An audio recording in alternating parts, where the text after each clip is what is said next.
Challenges going forward in this visit. It is so important. We hope it's a game changer for Turkey and Germany because this relationship is just too important.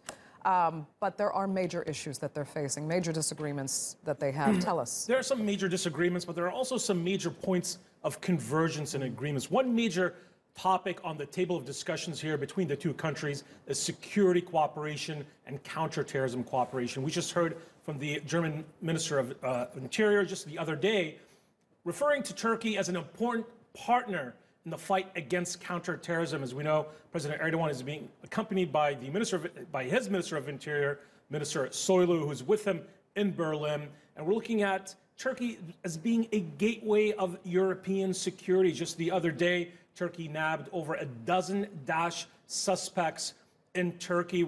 Hundreds of Turkish citizens have been targeted by Daesh. And let's not forget, Germany is also facing a similar terrorism threat by Daesh. Just last year, German security arrested over half a dozen Daesh suspects who were planning a variety of attacks on Christmas markets in Germany. So hearing the German Minister of Interior referring to Turkey as an important partner in the fight against terrorism is quite noticeable. But on the other hand, we also have to look at what Turkey is asking of Germany on the counterterrorism front. We've seen from German officials time and time again, not a sufficient amount of response, at least from Ankara's perspective, for what Ankara is looking for Germany to tackle the FETÖ terror issue and the PKK fundraising issue. As we know, Germany has been accused by Turkey in the past of not doing enough to curb the PKK's fundraising efforts in Germany, so we can expect that to be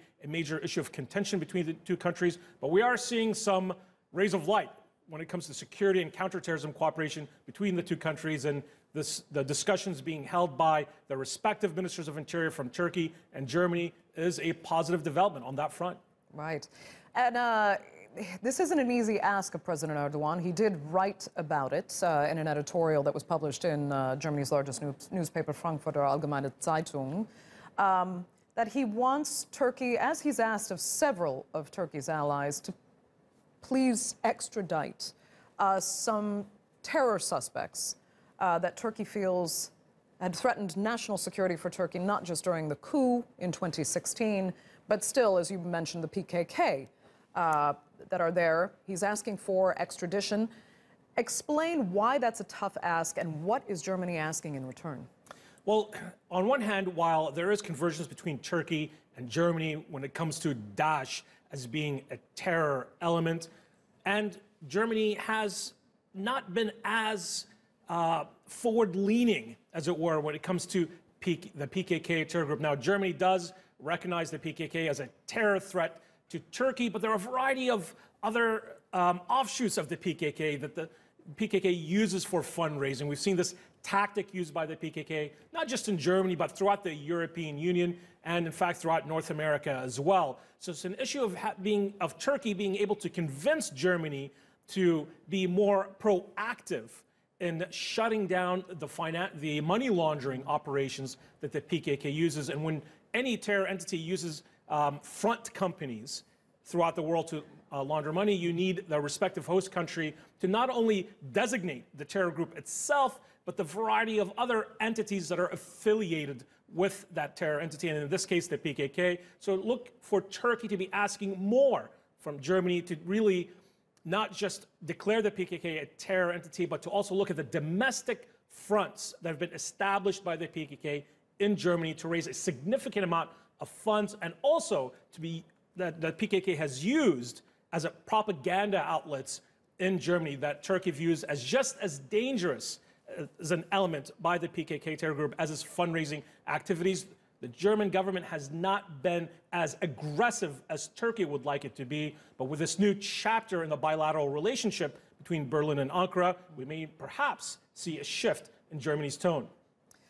It's on trade, actually. The one thing they do have in common right now, which may have been rather unexpected going back a year or so, is that they are both, in some senses, the victim of the United States and the administration in Washington actually imposing various trade tariffs on exports from both Turkey and Germany. And knowing that the Turkish-German trade relationship is so important, it is Turkey's biggest export market, can they find some common ground against kind of a common, I'm not going to say enemy, trade enemy maybe in a sense, but will that help facilitate their trade talks going forward? Well, the trade wars that have been launched between the United States and the European Union are certainly a big factor that's driving Turkey and the EU together. And Germany is the largest country in the EU and the largest economy. And Turkey, of course, by itself is a major European economic powerhouse. So that closer economic relationship between Germany and Turkey is absolutely going to be crucial. We're looking at billions of dollars of German investments in the future in Turkey. The German industrial giant Siemens is looking to upgrade the Turkish railway network. So that's very important here. So that's, if there's any point of commonality between Germany and Turkey, it's going to be their opposition to tariffs. So that closer economic relationship between the EU, anchored by Germany, and by Turkey, which is a major European economic powerhouse, is going to be beneficial jointly for both Turkey and Germany moving forward. And of course, with both keeping a very close eye on the tariffs being imposed by the United States on imports. Okay, Ubay, stay with us. We can turn to Berlin now, where